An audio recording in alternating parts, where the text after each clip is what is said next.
Février 1945. La nuit pesait lourdement sur les Alpes enneigées près de la frontière de la Switzerland. Une voiture d'état-major avançait lentement sur la route glacée. Phare éteint, son moteur étouffé, les pneus murmurant sur la neige durcie. À l'intérieur, un général SS était assis, immobile, une serviette de cuir verrouillée serrée entre ses mains gantées. Elle ne contenait ni plan de bataille ni ordre de résistance. Elle portait des propositions de reddition, non pas à l'est, où la guerre était devenue une croisade d'anéantissement, mais à l'ouest, où circulaient des rumeurs de cigarettes, de chocolat et d'une captivité sans vengeance. À un poste de contrôle abandonné depuis longtemps par des troupes en retraite, la voiture s'arrêta. L'officier descendit dans un air si froid qu'il brûlait les poumons. De la poche de son manteau, il sortit une cigarette américaine, prise dans une caisse capturée quelques semaines plus tôt. Il ne l'alluma pas. Il l'observa simplement dans l'obscurité, comme si elle appartenait à une autre civilisation, une civilisation qui promettait la survie plutôt que le sacrifice. Derrière lui s'effondrait le Reich.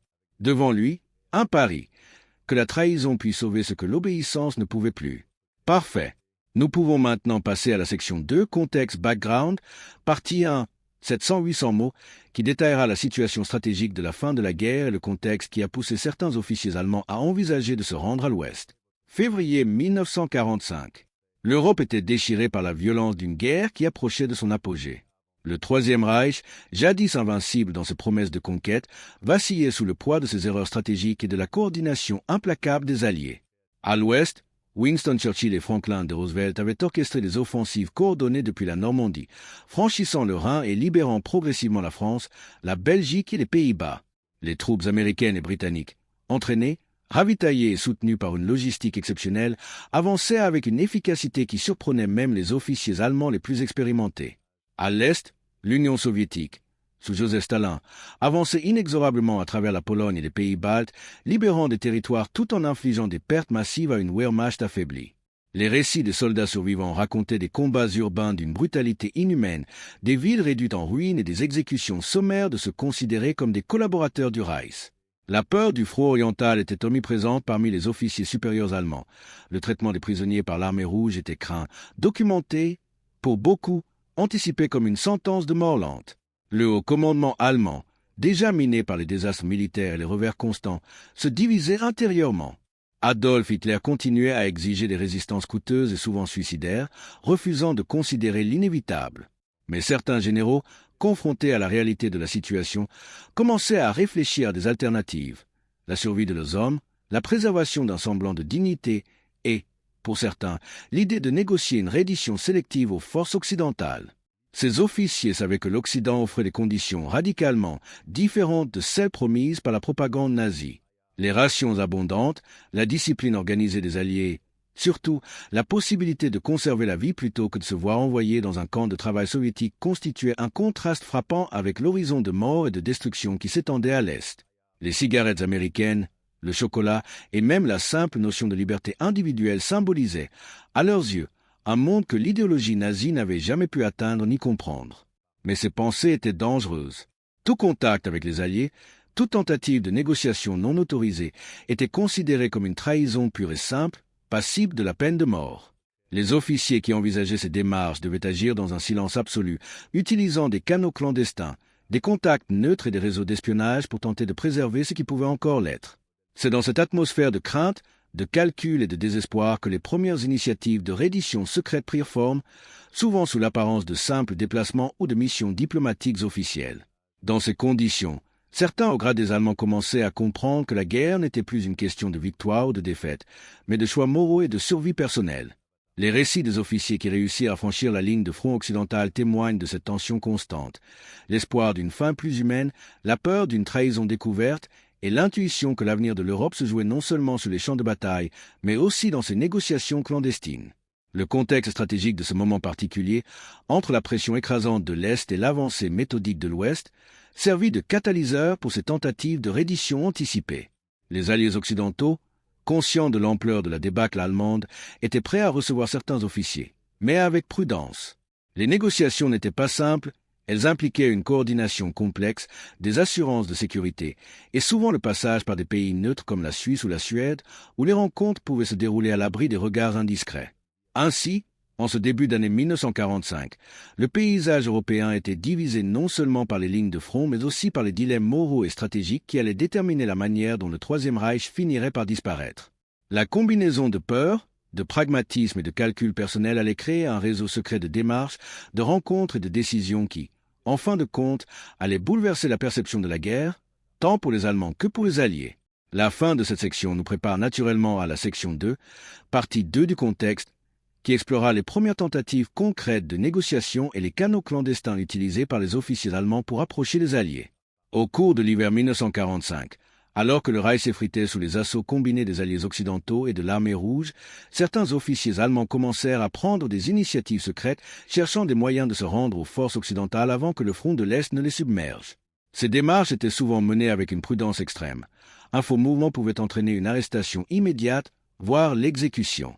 Pourtant, pour ces hommes, le risque était préférable à l'alternative que représentait la captivité soviétique.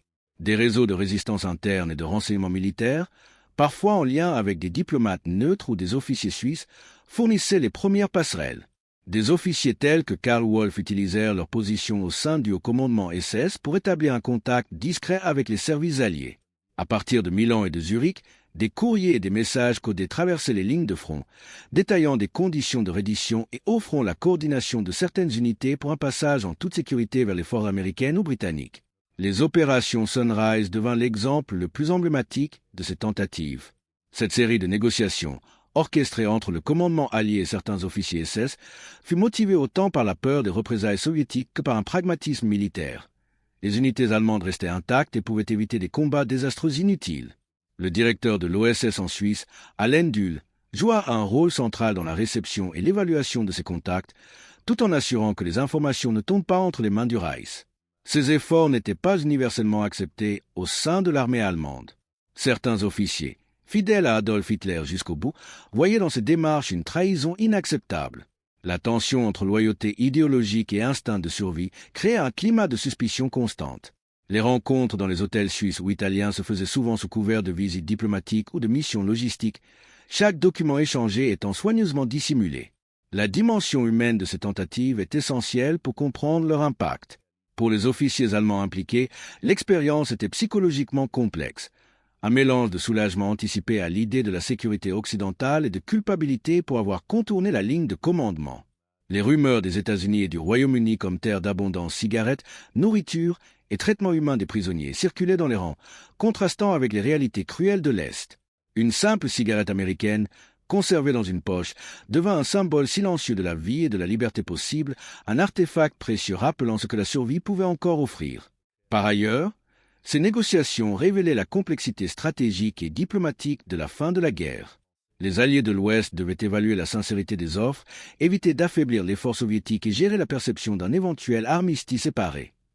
Les réunions clandestines à Zurich ou à Milan n'étaient pas seulement des actes de survie allemande, elles étaient également des tests de confiance mutuelle, où chaque geste, chaque mot, pouvait avoir des répercussions sur la perception de la guerre elle-même. C'est dans ce contexte que la tension atteignit son paroxysme. Les officiers allemands devaient naviguer entre la peur, la loyauté brisée et l'espoir ténu d'une rédemption par la survie. Les Alliés, de leur côté, devaient peser la valeur de ces contacts, anticiper les mouvements de l'Est et mesurer la crédibilité de ces offres. Chaque échange représentait un fragment de décision historique, un choix qui allait influencer non seulement le sort immédiat de certaines unités allemandes, mais aussi la dynamique de la guerre sur le front européen. Ces premières démarches de reddition secrète furent déterminantes pour la suite des événements. Elles permirent de préparer le terrain à des contacts plus formels, à l'organisation de passages sécurisés pour certaines unités et à la mise en place de l'opération Sunrise, qui allait démontrer que même dans le chaos, une issue pouvait être négociée. Elles mirent également en lumière la fracture morale et stratégique au sein du commandement allemand, révélant que la survie et le pragmatisme pouvaient, dans certains cas, l'emporter sur l'idéologie la plus rigide. Ainsi se formait un réseau invisible de décisions et de contacts, un fil ténu reliant des officiers allemands terrifiés à l'idée de l'Est et fascinés par l'abondance de l'Ouest. Ce réseau allait jouer un rôle déterminant dans les derniers mois de la guerre, façonnant des surrendés anticipés qui, tout en restant secrets, transformeraient la manière dont l'Europe verrait la fin du Troisième Reich.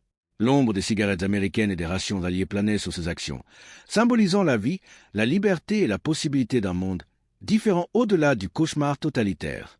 L'hiver de 1945 ne révélait pas seulement la fragilité du Reich, il dévoilait aussi les fractures intimes de ceux qui le servaient. Du point de vue humain, les officiers allemands impliqués dans les démarches de reddition anticipée étaient pris entre deux mondes. D'un côté, la loyauté envers Adolf Hitler et l'idéologie du Reich martelée depuis plus d'une décennie. De l'autre, l'instinct de survie et l'anticipation de la vie possible sous les alliés occidentaux. Beaucoup rapportaient plus tard dans leur mémoire la peur constante de la trahison et de l'arrestation, mais aussi l'émerveillement discret face à la discipline, à la nourriture et aux soins médicaux offerts par les forces américaines et britanniques. La cigarette américaine, fumée pour la première fois par ces officiers dans une pièce chauffée après des semaines de froid, devint un symbole silencieux de ce monde différent, un monde où la vie pouvait continuer, même pour un ennemi vaincu.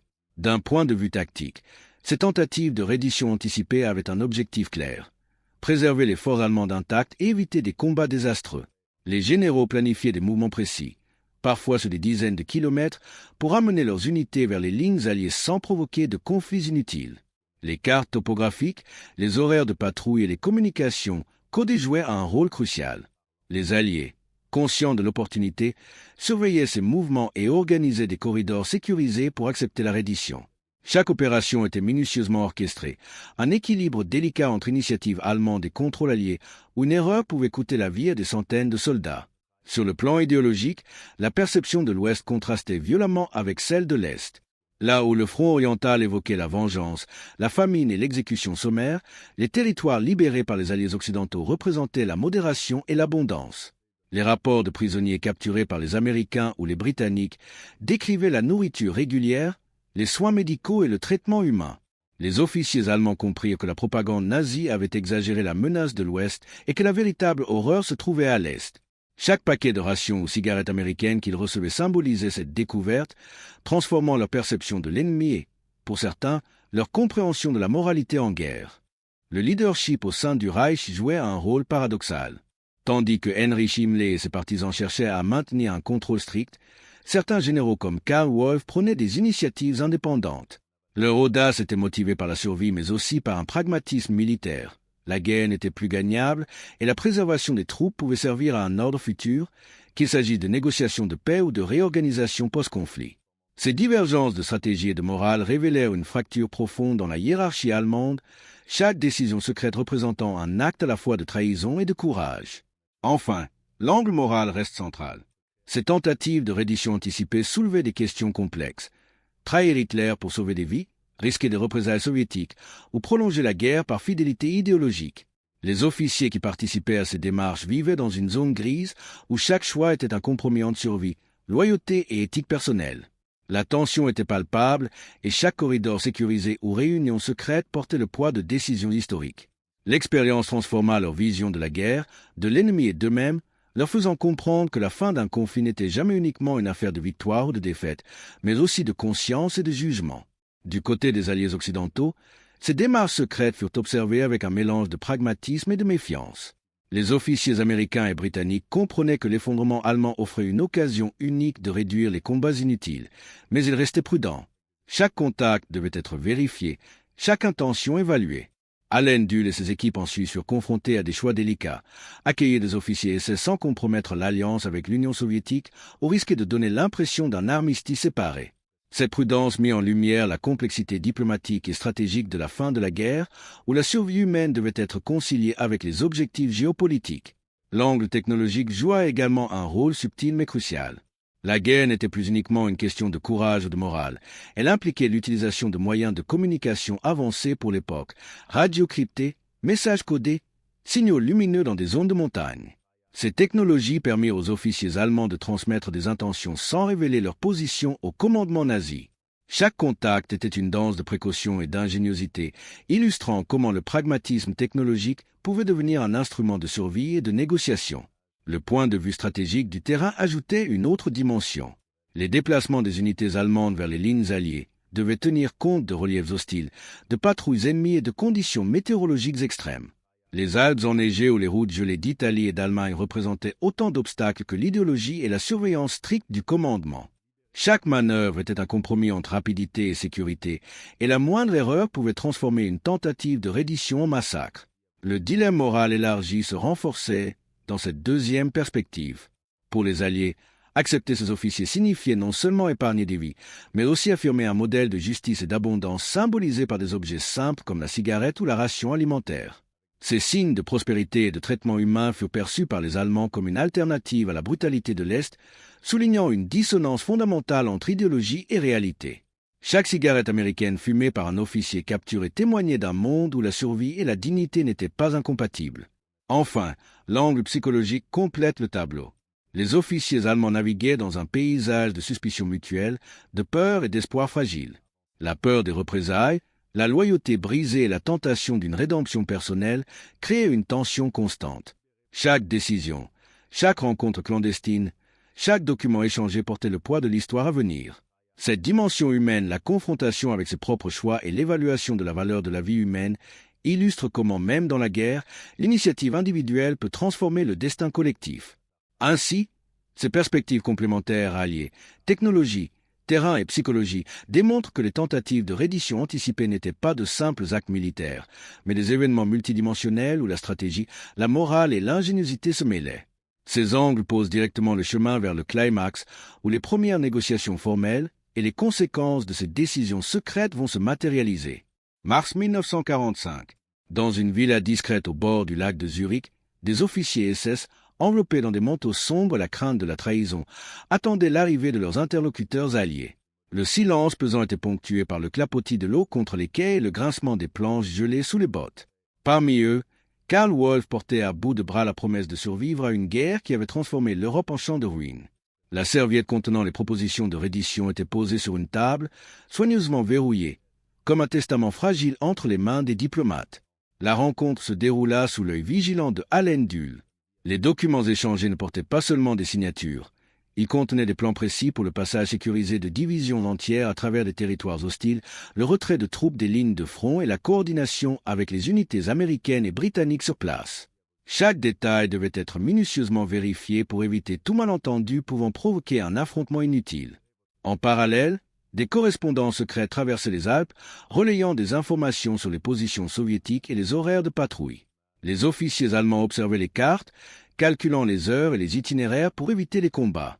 Le froid mordant et la neige profonde transformaient chaque mouvement en épreuve physique et psychologique, mais la perspective de rencontrer les alliés occidentaux et de recevoir le traitement humain qu'ils symbolisaient les poussait à avancer. C'était un tournant. La guerre n'était plus seulement une question de bataille ou de stratégie, mais de survie et de négociation. Les gestes simples, la remise d'un document, l'échange d'un mot codé, la reconnaissance d'un couloir sécurisé portaient un poids historique immense. Le contraste entre l'extrême rigueur de la hiérarchie allemande et la flexibilité alliée soulignait l'importance de chaque décision, chaque risque pris dans l'ombre. Pendant ce temps, les forces soviétiques approchaient de Vienne et de Budapest, leur avance martelant la peur dans les rangs allemands.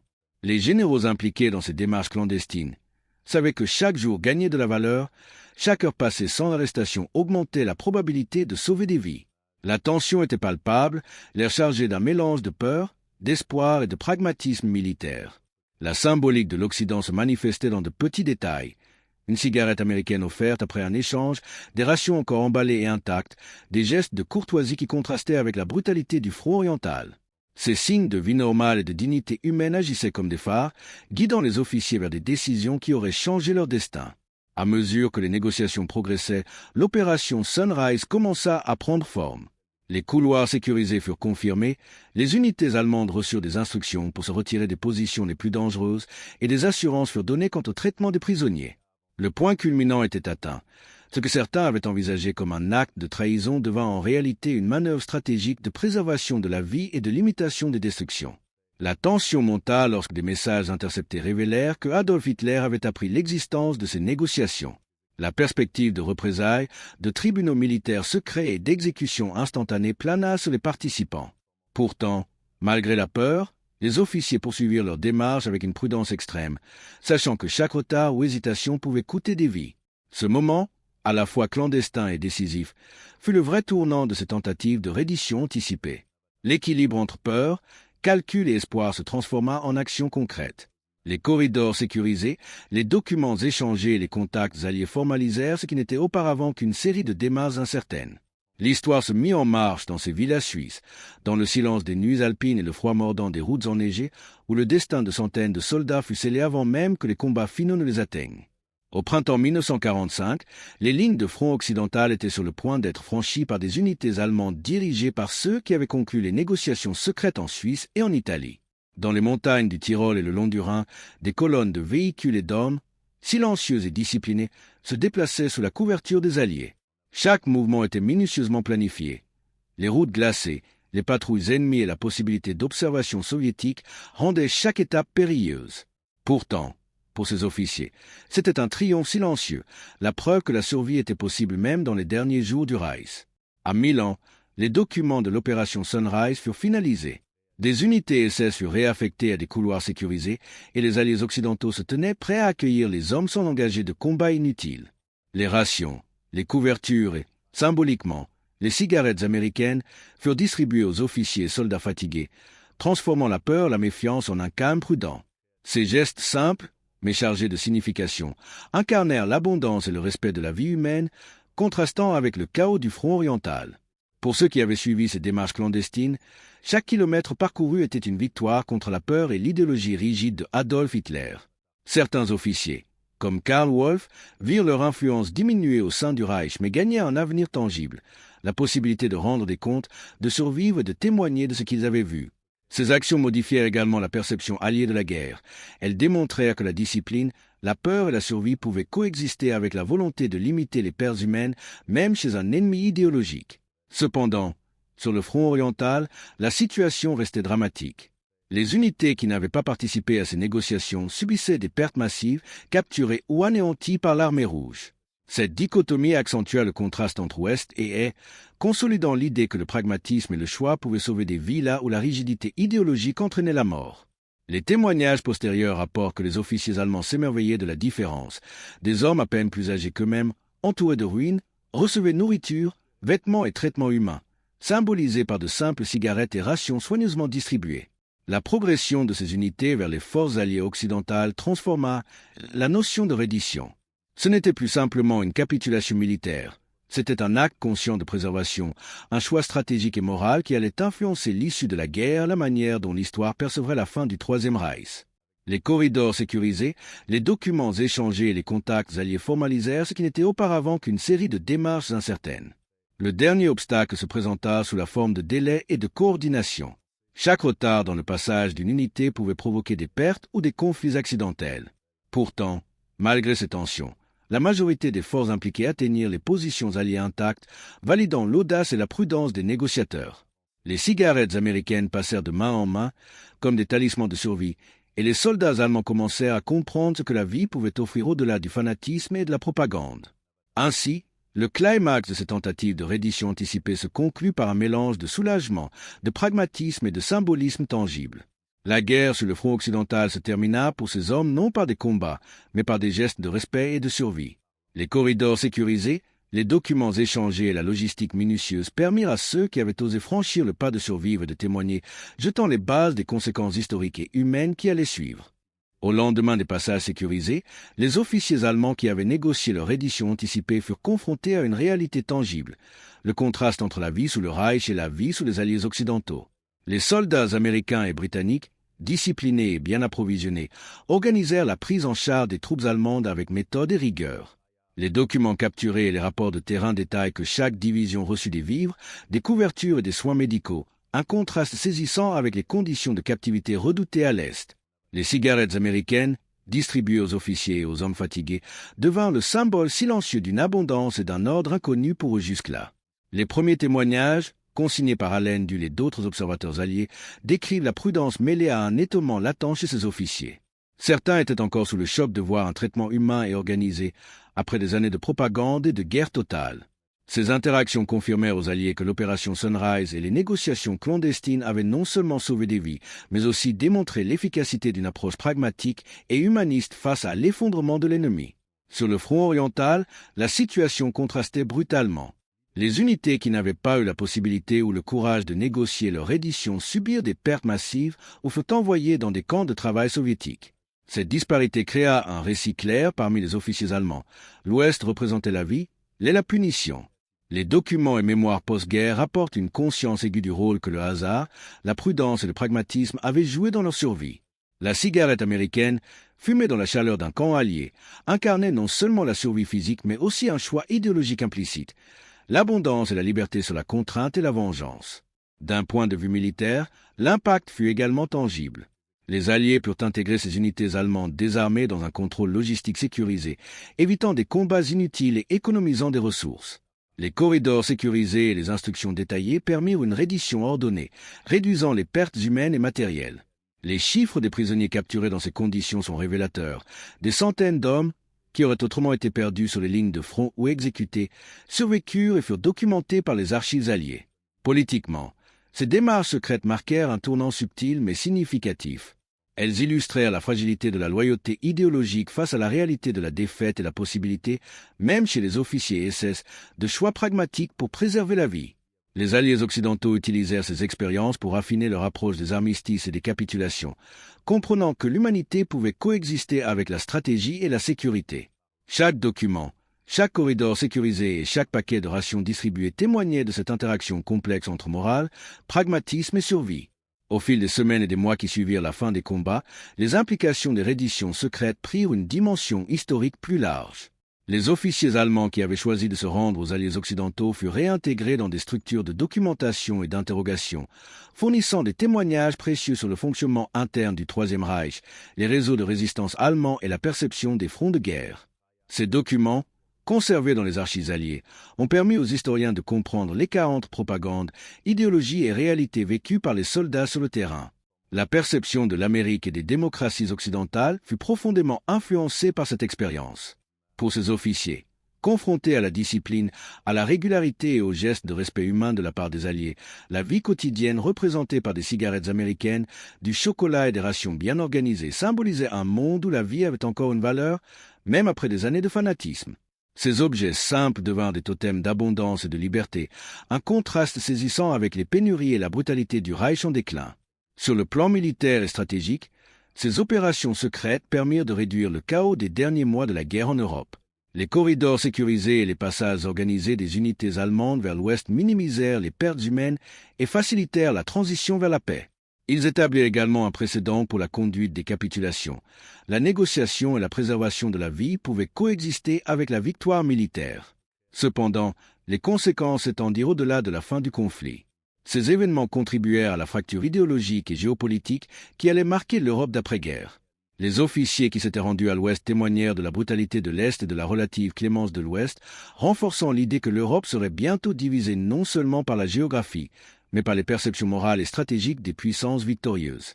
Ce contraste préfigura la guerre froide et la démarcation entre blocs idéologiques où la survie, la pragmatique et la liberté individuelle seraient les valeurs déterminantes. D'un point de vue moral et humain, ces expériences laissèrent un héritage ambigu mais significatif. Elles révélèrent la capacité d'individus à naviguer dans un système idéologique rigide et oppressif, à choisir la vie et la survie plutôt que la fidélité aveugle. Elles démontrèrent que même au sein d'une machine de guerre totalitaire, des actes de pragmatisme et d'initiative individuelle pouvaient influencer l'histoire et sauver des vies. Les cigarettes américaines, échangées et partagées dans des villes dévastées, restèrent le symbole tangible de ce choix entre destruction et survie, entre idéologie et humanité. Ces redditions secrètes laissèrent également une leçon durable pour les Alliés.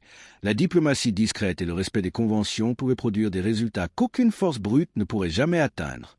Elles prouvèrent que la guerre pouvait être tempérée par la prudence et la morale, et que la fin d'un conflit n'était pas seulement un point sur une carte, mais un moment où la dignité humaine pouvait être réaffirmée au milieu de la ruine. Ainsi, les officiers allemands qui avaient osé franchir le pas vers l'Ouest ne transformèrent pas seulement leur propre destin, ils influencèrent la perception de l'Europe, la manière dont la paix serait reconstruite et la mémoire morale de la guerre.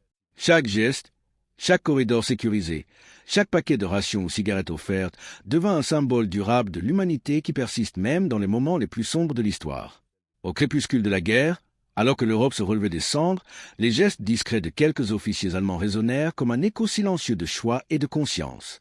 Dans le froid des Alpes, au milieu des villages suisses ou des rues glacées d'Italie, la reddition anticipée n'était pas seulement un acte stratégique. Elle incarnait la fragile humanité qui persiste même au sein des machines les plus rigides de destruction. Une cigarette américaine allumée, un paquet de rations ouverts, devinrent des symboles modestes mais puissants. La promesse que la vie, l'abondance et la dignité pouvaient survivre à l'idéologie et à la guerre. Ces événements montrent que même lorsque des systèmes totalitaires imposent la peur et l'obéissance, l'initiative individuelle et le pragmatisme moral peuvent influer sur l'histoire. Les officiers qui choisirent de se rendre à l'Ouest ne cherchèrent pas la gloire ni la récompense, ils cherchèrent la vie. Et dans cette quête, ils redéfinirent le sens de la loyauté, du courage et du jugement. Les corridors sécurisés et les négociations clandestines deviennent alors un témoignage silencieux du pouvoir de la décision humaine face à la fatalité. Et dans cette leçon se trouve une vérité plus vaste.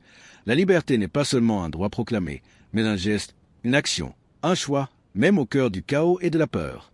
Les objets simples, la cigarette, le chocolat, la ration, deviennent alors des phares de civilisation, rappelant que la vie peut l'emporter sur la mort, que l'abondance peut triompher de la privation, et que l'humanité peut subsister là où la brutalité semblait tout absorber.